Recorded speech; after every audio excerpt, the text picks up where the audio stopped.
Hi, welcome to the channel. My name's Pete. I've just finished filming Fimber Halt, and if you don't know what that is, watch the previous episode, because it's that stuff back there. We're just going to have a quick look over the road, but we're not going to talk too much about that.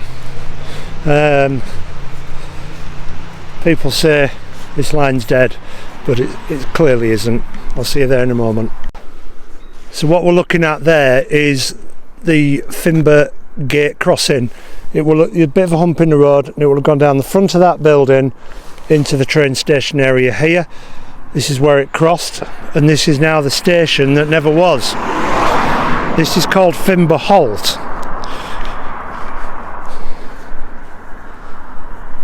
This is the Yorkshire World's Heritage Railway, and they've opened a few hundred yards of the old track from Malton to Driffield on that line, exactly where it was. And they've got a few little trains on there and carriages, and you can actually come here and drive a train if you want to. They have got permission to extend the track by another 2 miles. As you can see, they've got a goods wagon, they've got a shunter there, they've got some goods wagons over there, passenger carriages there, a few things to look at and go around. I would suggest you come here and have a look. It's well worth the visit. I've been when it's open, and they are desperate for cash as everywhere else, so please feel free to find this website for the Yorkshire World's Railway and donate something. Join them. It all helps fund reopen this line, and they need enough money to get that extra 2 miles written up as well. So what we'll do is we'll go across the other side of Fimber Halt, we'll continue, and we will get down to what was at Burdale station on our way. So a little bit further on from Fimber Halt, which is back that way, you can see this parapet here. I'll explain that in a moment, and then we'll go on that way there through Burdale. It was never really a successful line, but it did remain open for 100 years more. It was opened in 1846, but due to escalating costs, that's why it ended up being a single line, and the frauds of the railway king George Hudson himself had issues with all that because he was a fraudster. What I'm stood on here now is a huge bridge with probably about a 30 or 40 foot drop down to the track bed, completely all overgrown.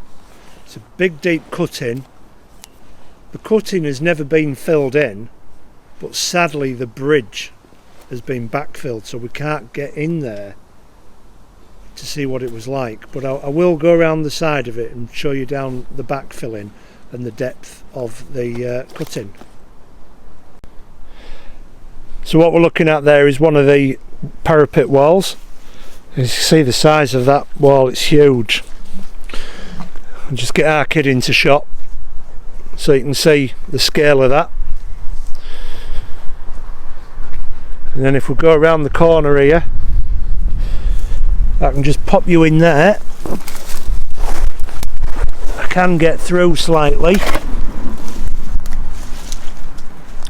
I don't know if the depth of that is actually showing up, but that is huge, and sadly that is where it's been backfilled.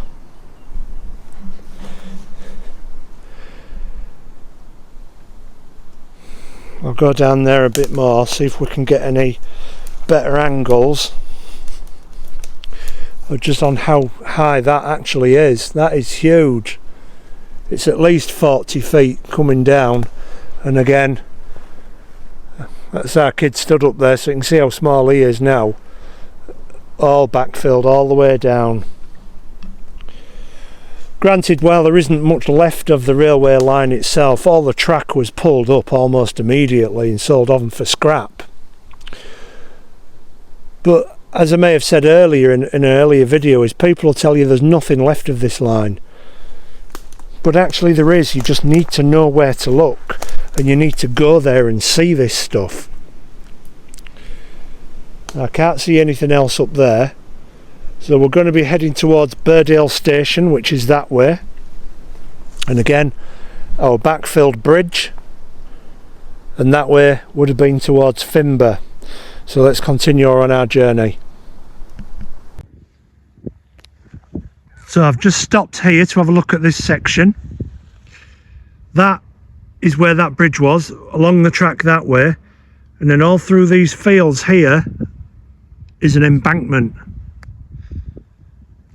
Now there's nothing left on there, it is just literally an embankment that continues all the way up there, and that's where we're heading, down that way.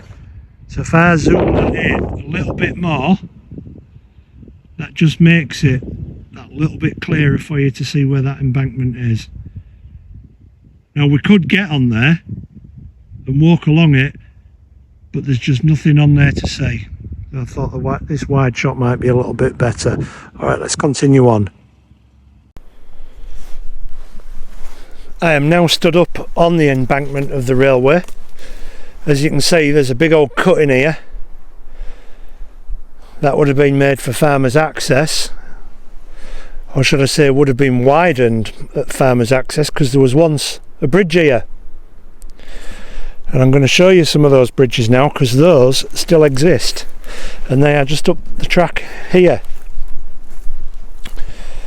I'm looking along the edges, see if there's any posts or anything like that, any clues other than the huge embankment.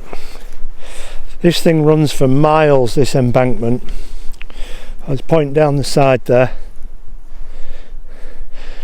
Absolutely nothing left other than the embankment that's here, which is far too big to destroy for the farmers, just to have a little bit of land.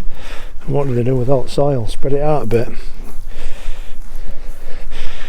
So coming up to this part here is our first farmers' access, which I found absolutely ridiculous that they built this here, because this is not the only one. The one we've just seen was one of these that's been destroyed. And there we go. Look at this. This would have had a bridge across it at one time, and we will get down in there for a closer look. But there's nothing there except a reasonably small field, and there's 3 accesses to it. So whether it was owned by 3 different farmers and they've had to put 3 different ways in, who knows. We'll get down here if I think I can go down this route.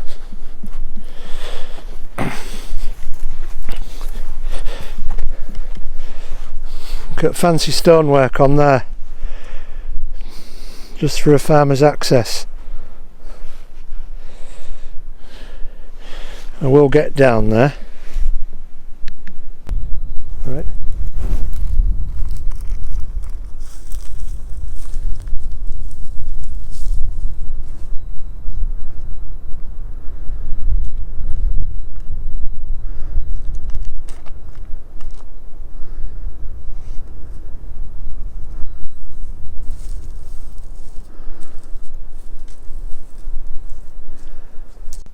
I've come down into the farmer's gate here with the farmer's access. You can see the size of this, substantial bit of brickwork.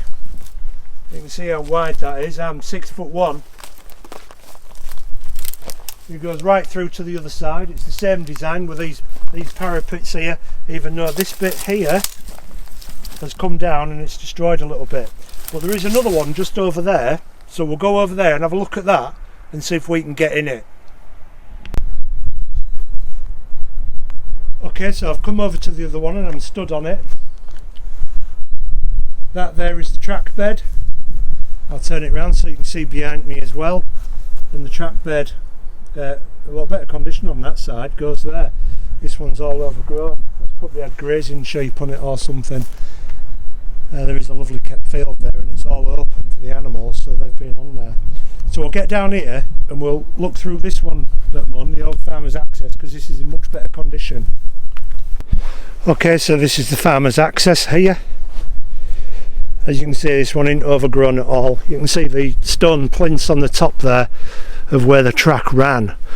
This was actually built wide enough for 2 tracks. There was plans originally, I believe, to make it as a 2 tracks, but then converted to 1.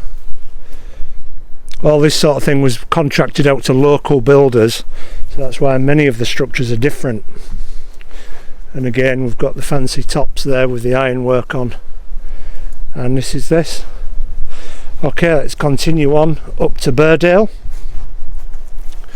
and we'll see what other structures we can find, what are believed to have been lost and forgotten. So that embankment does a gradual climb along the roadside down there, right up here. I'm knackered just scrambling up the embankment, it's that big. This would have been a huge bridge, absolutely massive. It's been cut away from here down to there, and the abutments are still in situ. Now this was access to a private house, and beyond this is private property, but we were just up there. We've come down here, and this has been lowered to this level here. I will go walk through that so you can actually see how big this structure is. You can see how wide that embankment is, all the way down there, right through to there, to be able to support this. This was a huge endeavour to build this railway track, especially one that's called the Malton Dodger, and it's called the Malton Dodger because it doesn't visit any of the villages it's named after. You know, every station we've been to so far is about a mile away minimum from the train station. So we'll go down there and we'll have a look at this these buttresses, and I'll show you how tall this bridge would have actually been. So here we are, and the access road to the road.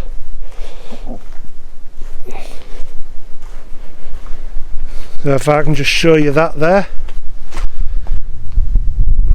huge.